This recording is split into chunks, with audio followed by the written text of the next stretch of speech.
Hi, folks. It's John Baker for Timeline Enterprises and a History Short.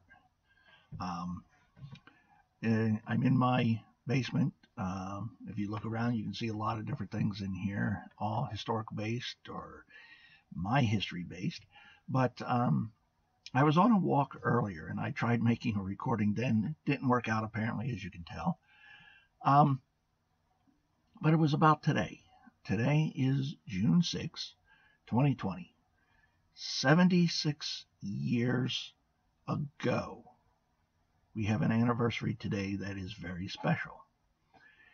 76 years ago today, the world's greatest generation set forth and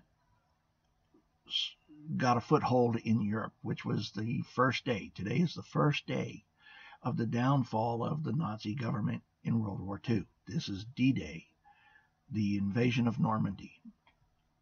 Thousands of soldiers in boats and paratroopers, St. Mary Glace, some other places like that you can find in your history books.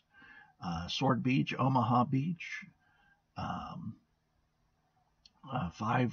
or 5 different beaches named, which were different groups of the Allies going on. The Allies that stormed in the different areas, you had the Canadian, the British, French Free Forces, and of course the Americans.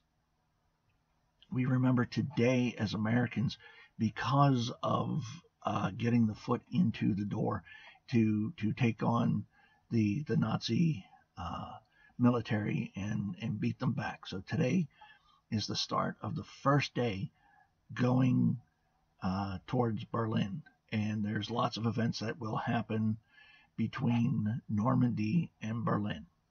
Okay. Now, what I wanted to show you while I was out on my walk, there's one particular area that I walk that is uphill. It's not a steep grade, but it's uphill. And it is close to a quarter mile, I would guess. And I'm estimating that probably is about what the distance is, thousands of yards to about a quarter mile from where the surf hits the beach to where you actually get off the beach and into the hills and the cliffs to get up off the beach. What I tried to point there was how long the distance actually was. And to think about it, just think a little bit. The soldiers are landing on the beach. The Germans see them coming. They've been bombed. They've been strafed.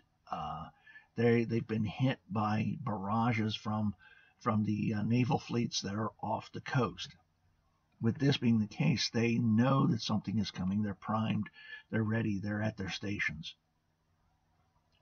As soon as the boats start to go ashore, everything breaks loose.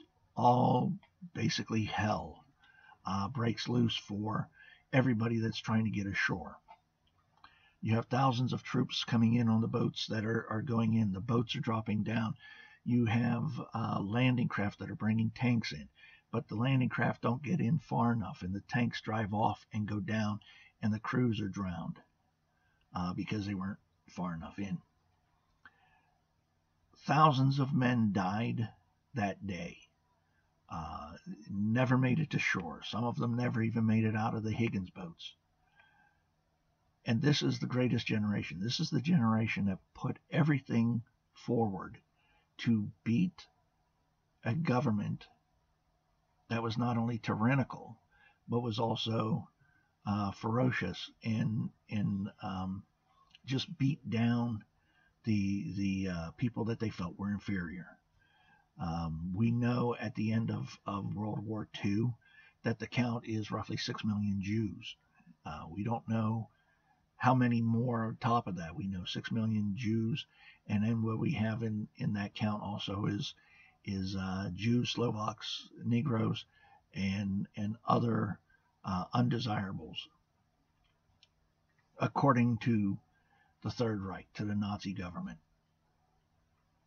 Usually I would try to show this to you again, But I know that sometimes there are things that just stand out and make people remember things better. So I have 3 things to show you from this time.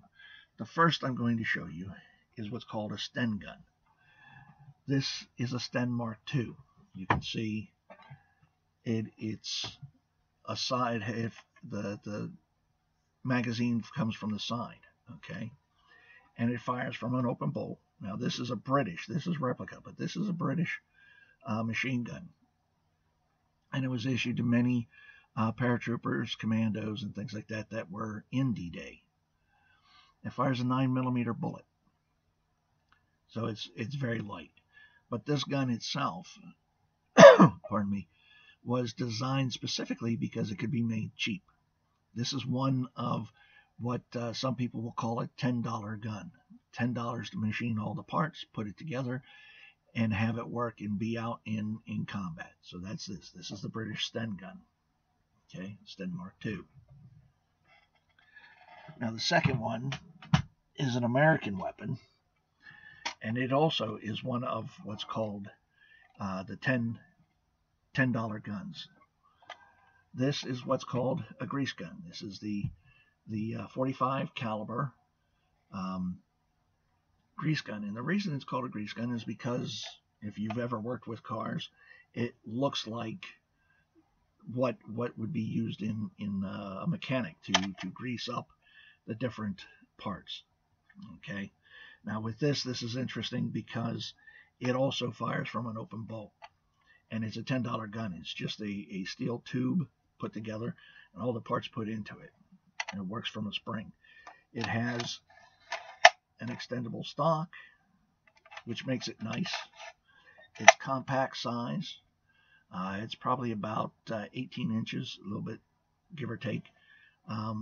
So it was compact, and this was used by a lot of paratroopers and commando type units, and particularly designed for use and storage in tanks.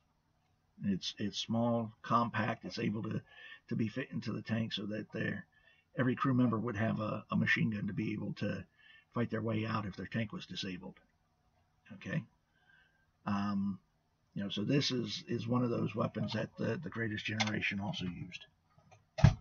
Now the other one is very interesting, and everybody is very familiar with it, and it's the 30 cal carbine. Maybe I need to back up a little bit. Here we go. 30 cal carbine. All right. And this one actually has a folding stock to it. This is what's called a paratrooper's version, or paratrooper stock. All right. A 30 caliber bullet, very